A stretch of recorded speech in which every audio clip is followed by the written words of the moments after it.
Welcome to the HR Chat Show, one of the world's most downloaded and shared podcasts designed for HR pros, talent execs, tech enthusiasts, and business leaders. For hundreds more episodes and what's new in the world of work, subscribe to the show, follow us on social media, and visit HRgazette.com. Hello and welcome to the HR Chat podcast. I'm Pauline James, founder and CEO of Anchor HR and associate editor of the HR Gazette. It's my pleasure to be your pod host along with David Creelman of Creelman Research. We're partnering with the HR Chat podcast on a series to help HR professionals and leaders navigate AI's impact on organizations, jobs, and people. In this episode, we're lucky enough to be speaking with Kerstin Fischer. Kerstin is a professor for language and technology interaction at the University of Southern Denmark and director of Human Bot Interaction Lab in Sonderburg. We're speaking with Kerstin about human interactions with robots. Her findings and her work are interesting and they're timely. Kerstin, could you please take a few minutes to tell the HR Chat listeners about yourself? I'm a professor for language and technology interaction at the University of Southern Denmark. Originally, I trained as a linguist with a focus on language use. And then I soon started to look at how people talk and interact with computers, dialogue systems, and then later with robots. So I've been for the last 20 plus years working on human-robot interaction. Thanks for listening to this episode of the HR Chat podcast. If you enjoy the audio content we produce, you'll love our articles on the HR Gazette. Learn more at HRgazette.com. And now, back to the show. Can you tell us a little bit more about your research? I work on how people talk to and interact with robots, how they design their language or their behaviors for the particular communication partner, which is some kind of artificial system, what they have in mind when they're interacting with a robot as if it was a human, or when they're using language to interact with a robot as if it was a person, for example. But also if we're interacting with dialogue systems or conversational agents. So that's kind of like the same mechanisms that people draw on. And that's what I'd like to get some clarity on. We're all used to talking to ChatGPT or these large language models where we're just looking at a screen. You've also done a lot of research, as you say, on having that kind of conversation with something embodied in a robot. Maybe you can differentiate between when you're talking to a screen versus when you're talking to a robot. But are there some substantive differences that we should be alert to? Embodiment plays a huge role in when we're designing our behaviors, including speech for our interaction partner. Robots just differ from other interactional technologies like ChatGPT or like conversational agents by means of their embodiment, which means they have physical bodies in the physical world. And these bodies are structurally coupled with the environment. So this means they have sensors by means of which they draw in information from the physical world, but they can also act upon the physical world, which makes them much more credible. And many studies have also shown that it makes a huge difference in terms of credibility and persuasiveness when the robot has a body, when it also has different degrees of freedom, so it can move more, and when it shows that it's acting upon the world. So we already worry sometimes about people listening too much to something like ChatGPT, and maybe we have to worry that they'll be even more readily influenced by a robot. Yeah, I guess the evidence shows that this is going to happen. So if we have a robot, so we don't have these kinds of robots yet. So people are working on integrating something like the large language models into robots, making them also as conversationally savvy as ChatGPT is right now. But it's harder because robots also have to interact with the rest of their body. So when humans are interacting or speaking, then we are at the same time orchestrating our gestures, our mimics, the prosody. We take all of this into account, and like aspects of the situation, we can point to the things in our environment. So we take the context into account. And so that's what people are currently working on, using these large language models that fire or power ChatGPT to include also those nonverbal behaviors so that the robots provide a consistent experience when people interact with them. But we don't have these robots yet, but you're absolutely right. So if we have a robot that speaks like ChatGPT or that we can interact with like ChatGPT, it's going to be very credible and highly persuasive. Building on that, humans love to anthropomorphize what we interact with. And would love to learn more about how you see that impacting our interactions with AI, our interactions with robots. Yes, this whole area is hotly debated. There's like one view of how this works. Recently, I have been working with Herb Clark from Stanford University. We came up with a model of which we think really explains how it happens that people come to treat robots as if they were social agents. And the mechanism we believe people draw on is the mechanism of depiction. So robots are really depictions of social agents. And depiction is a phenomenon that already infants understand. And it's like a central part of our civilization to understand and create depictions. And the advantage is that in a depiction, you always have 3 levels available at the same time. When you're looking at Mona Lisa, for example, you can look at the brush strokes of the painting and like focus on the physical aspects of the painting itself.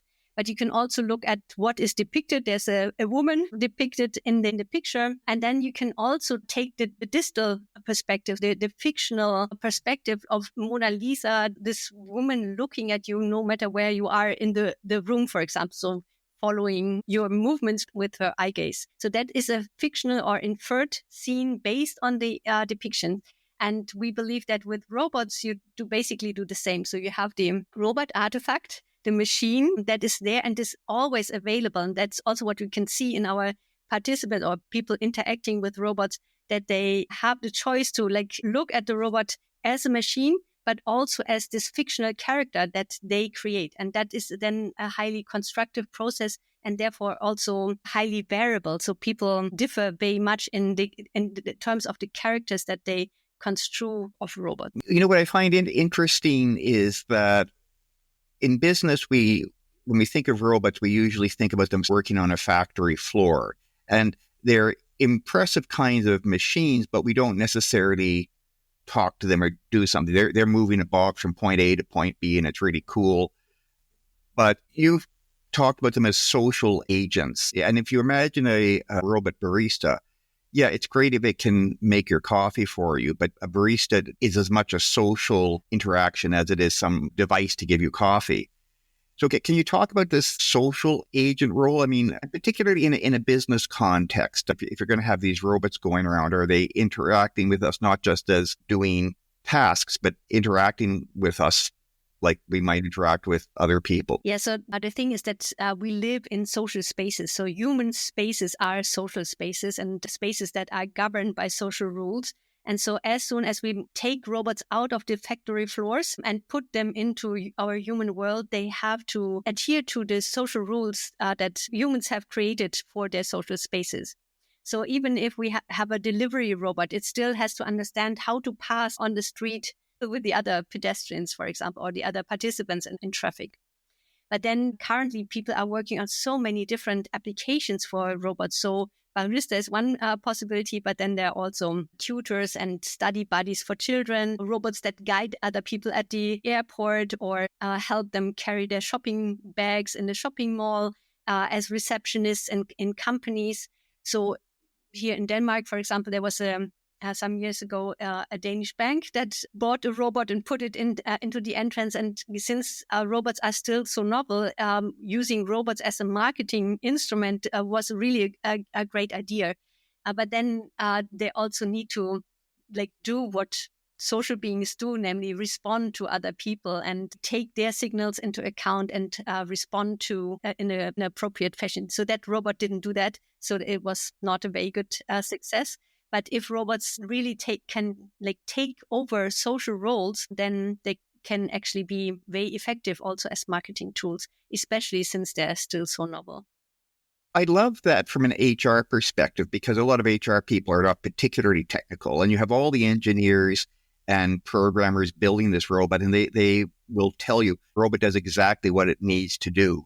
But then you find the employees or the customers or whoever is interacting with the robot isn't happy there, or it's not an effective interaction. And the programmers and engineers are saying, what's wrong with the employees? Because programmed it perfectly.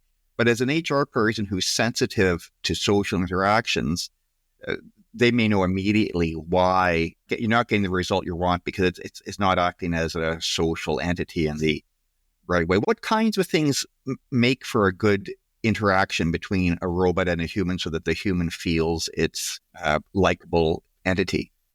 Yeah, so if you ask me personally, and there's actually not much research on what makes an interaction of high quality, but my position there is that it's coordination, so that the tighter you coordinate and on the more level you coordinate with your interaction partner, the better the quality of the interaction. For example, with the timing of your utterances, if you have a feeling of fluency, this contributes to your feeling that this was a very good interaction. But responsivity, so that you do something and the robot responds to that, that is kind of like the minimal requirement for social interaction to happen. Thank you.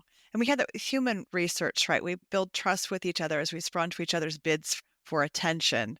With that, can you tell us a bit about your research around robots and trust between humans? Yeah, so if you take my depiction model, then as soon as the robot becomes a character, it is endowed with all kinds of human qualities, and people will put all kinds of trusts into them. And that's, David, also something that you mentioned before, that we cannot predict beforehand, or it's very hard for engineers to predict how people will interact with the robots, because if they are characters, if they are social agents or human-like, humans are generalists. So humans can fulfill all kinds of roles and switch between these roles all the time. Whereas robots are usually built to just fulfill one role and can only implement it, which is hard enough to be implemented with one role.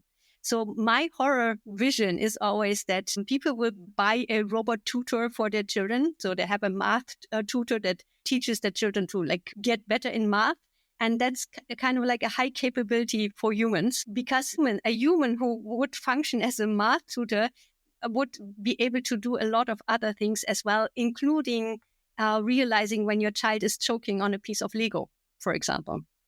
The robot would not be able to do that. So my fear is people leave their kids alone with the robot to take care of it.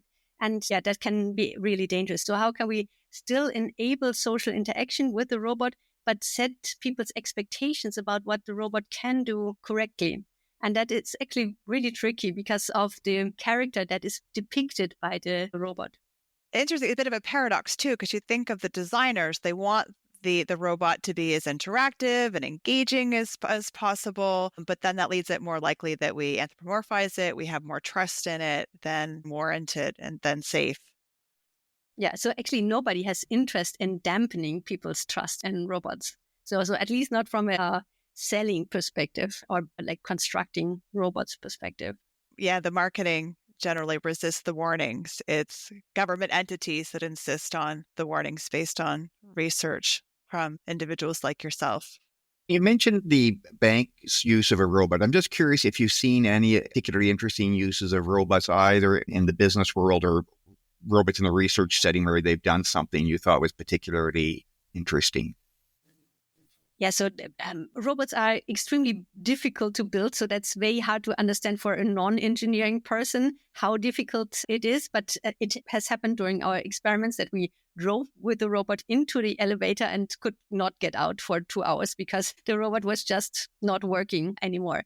And so robots are really complicated. So we don't have these very robust, always functioning machines yet. So that is a little bit of a problem. But as soon as they are a bit more robust and stable, they can take over a lot of interesting roles. So, for example, I have been in a project where we made the robot offer water to people because especially when you're older, you lose your sense of thirst, and the robot can encourage and remind people to drink more water, which takes a lot of effort and time for the current caregivers. So there are many possibilities for robots to do some real good. Also, as study buddies, I think they have been proven to be very effective. as long as they are so novel and people are so interested in them, they can also work as marketing instruments or in carrying shopping bags for people or being shopping assistants. Hi, everybody. This is Bob Goodwin, president at Career Club. Imagine with me for a minute a workplace where leaders and employees are energized, engaged, and operating at their very best. At Career Club, we work with both individuals and organizations to help combat stress and burnout that lead to attrition, disengagement, and higher healthcare costs. We can help your organization and your workforce thrive, boosting both productivity and morale across the board. To learn more about how we might help you and your company, visit us at career.club. If managers will eventually have to deal with robots and their teams dealing with robots, how long do you think it will be before we see quite a few robots in the workplace? Because we see Tesla and Figure and these Chinese companies in particular all promoting robots. Are we talking next year or 3 years? So, nobody saw this jump in conversational capabilities coming as we saw with ChatGPT. So I'm not the person to make good predictions about technology development. If we see something similar to this with robots, then it could be relatively fast, but still it would be a couple of more years before they're really robust. Currently, even field trials are really hard because you always have to have the engineers to make sure everything is safe, and we cannot put out robots there long term because you always have to have an engineer with the robot to take care of the technical issues, unless it's very basic, and then we still don't get very informative data from these studies. So if you are a manager and you're the kind of person who likes to look ahead and you say, well, it's not this year, but a few years down the line, we may start seeing these things come in. Is there anything that you would recommend to a manager to be thinking about or to be learning about or to be teaching their teams about? Anything that we should be doing so that we're not overwhelmed when suddenly the first robots start walking into the workplace? So frankly, I think robots are far less of a problem to society than those invisible technologies. Because of the embodiment of robots, you have an agent, you can say, okay, this thing is not working well. You have a focus point. Whereas if you are using a tool like AI for human resource management or for recommendation of a pre-screening of your CVs or whatever of your applications, that is not visible and you do not see the agent behind it. It's not transparent what's happening. Like with a robot, you can listen to what it says, you can see what it does, even though you don't know what it functions, but at least its behavior is visible and therefore accountable for everyone. Whereas the tools that we use, our smartphones and the tools that we have on our machines, they are much more invisible and therefore much more dangerous. That's my perspective.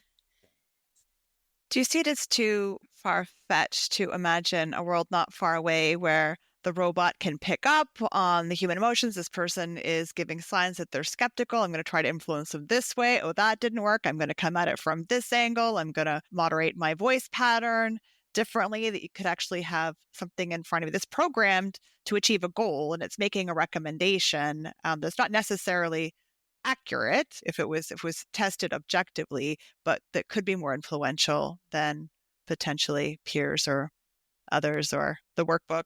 Research is already going on. So for example, people have found that if the agent that you're interacting with is similar to you in some way, people are much more influenced also in like their political opinions. So there have been studies that took pictures of the participants and then blended the picture of a politician or of the agent with their own picture, and people believed almost everything that this agent said. My colleague with whom I'm working here, he's working on charismatic speech, and so he put a navigation system that was mimicking or copying the voice characteristics of Steve Jobs in one case and Mark Zuckerberg in the other case. And if the navigation system spoke with the speech characteristics of Steve Jobs, people just followed this navigation system, even though it took them like 30 kilometers outside our village. So it was highly persuasive and very dangerous from that perspective as well. That's fascinating because that's simply using one mode of influence, the style of speech. And so people just kept following the instructions further and further away from town. And something that we are absolutely not conscious about. So we have no idea that we fall for people who speak in the speaking style of Steve Jobs. So it is quite dangerous. Thank you. So do you have advice for HR folks as this technology comes into workplace, how they prepare the workplace, how they prepare leaders, they prepare the organization to leverage the technology and its benefits while mitigating these risks? I think knowing that these risks are there is quite important. So to know that these agents are being designed by people for certain purposes, to be likable, to be persuasive, is quite important to know. Then I think the dangers of AI in general and how this work, what the mechanisms behind this, how they work, I think that is also important to know and take into consideration, especially if lives depend on it, or if you're just missing out on the best candidates for your company, if you're trusting a system that is inherently biased to only employ white males. Thank you. Kerstin, just to sort of wrap up, what are you going to work on next? Yeah, so actually this morning we filed a project proposal for robots for patient mobilization after surgery. Because often the therapist comes in the morning and then they get up because they have to, but then otherwise there's like lying around the rest of the day, like 22 hours on average. And especially for older people, this is really devastating. So they're not recovering from these hospital visits. So we think that a robot could help. And there's also a good use of the persuasive dialogue that robots can produce. Yeah, then I'm currently working on a proposal on telepresence robots for hybrid work. So to include people who are working remotely into companies so that they also have a better sense of belonging and people realize more that they can take them into account. We think that telepresence robots will actually be great for that purpose. Yeah, and then finally, we're working on emotional expression in conversational agents and social robots, because humans actually use emotional expression at very specific places in interaction, and it's kind of like conventionally required that we do. So the idea that robots have certain emotional states is just not going to work. We are investigating when people in human interaction use emotional expression, and then we're trying to bring that in like a reusable system or a rule-based system onto the social robots. So these telepresence robots are basically like Skype on wheels, where the remote person can steer the robot around where they want to be. So they're much more flexible and have more autonomy in deciding where they want to go, who they want to talk to, what they want to see. So they can turn between the slides that they are being displayed and talking to people. We have already had a project where we put these telepresence robots into school contexts. For example, we're working one girl who had a brain tumor and could not come to class. And for half a year, she was using our robot. Before she was using like laptops, just Zoom or Skype, which was really difficult for her. But with the robot, it was as if she was there. And that's what both the other kids said and the child herself. So she felt completely part of the class because she really could like decide. She had the autonomy to be in the classroom. So now we want to see, can we also use this to address all those problems that now emerge in the companies where the employees got used to working from home and not commuting and would like to keep working from home, but there are like all these issues with that they don't feel so connected to the company, that they don't feel that they belong, that people do not take them into account when tasks are being delegated, that their ideas or their knowledge are not drawn upon to the same extent. So all these issues could perhaps be mitigated if people are not just participating in per Zoom or in a video conference, but if they had their own autonomy and could move around in the company, have like stay for a coffee with the other person and just have a telepresence, like a real presence. It's interesting. The other children also felt her presence with the robot there as well. Although I do wonder if everyone wants to be there with telepresence, then what that looks like. Yeah, that would be funny. I mean, currently there's like technological restrictions, and these robots are also still too expensive for that to happen. But there were actually many children also who didn't want to be on a robot, so they were also a little bit afraid in that respect. Well, that's great. Thank you for that. Thank you. Thank you so much for your time and your insights. I know this has been a short conversation. If someone would like to learn more about your work, how are they best to do so? So they can contact me, but I also have a website, both for my lab, the HRI lab Sonderborg here in southern Denmark, but I also have like a University of Southern Denmark website, so people can reach me there. But my email address is super easy. It's Kerstin at SDU for Southern Denmark University and .dk. Thank you.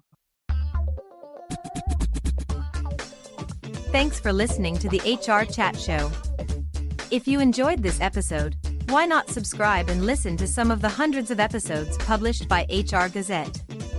And remember, for what's new in the world of work, subscribe to the show, follow us on social media, and visit hrgazette.com.